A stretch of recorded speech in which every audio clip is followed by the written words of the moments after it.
tout cas mettre des troupes de chez nous au sol, que des gens y allaient, mais vous imaginez une minute que rien... alors, je comprends. Mais on est dans une guerre qui ne nous concerne pas.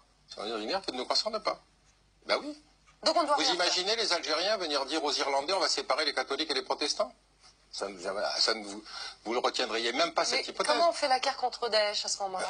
Mais c'est nous qui avons décidé de faire la guerre contre Daesh. Daesh considère dans l'ordre des priorités, ses ennemis sont les sunnites, les autres musulmans, en particulier les soufis, et les chiites, bien évidemment, en tête de liste, et accessoirement les occidentaux. Oui, mais là, Daesh attaque la France.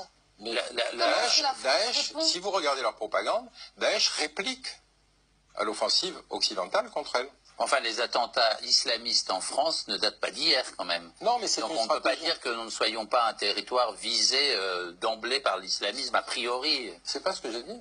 Je dis simplement que si vous regardez, il n'y a pas eu d'attentats dans des pays ne participant pas à la coalition. Si depuis Sarkozy... On l'a bien mérité, en gros. Non, attendez, ne me faites pas dire ce que je n'ai pas dit.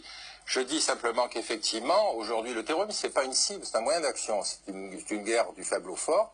Et quand le fort a la domination dans les armes conventionnelles, le faible réplique par l'attentat terroriste. Et on est toujours sorti des campagnes terroristes par des négociations politiques.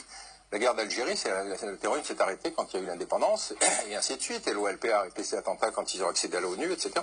Donc on est dans une situation, il ne faut pas se masquer le fait qu'il doit y avoir à un moment ou à un autre une décision d'ordre politique. Qu'il y ait une rétorsion après les attentats paraît tout à fait normal.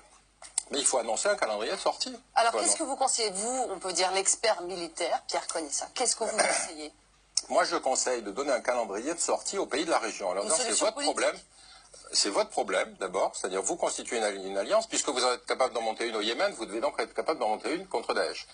Et ensuite, on peut leur expliquer qu'on a quelques problèmes, que nos avions, il faut les réparer, les rétrofiter, tout ce qu'on veut, mais les mettre face à leurs responsabilités. C'est pas possible qu'on fasse la guerre à leur place, parce qu'on devient automatiquement la cible. On augmente l'attentat, le risque terroriste ici, en augmentant notre présence militaire là-bas.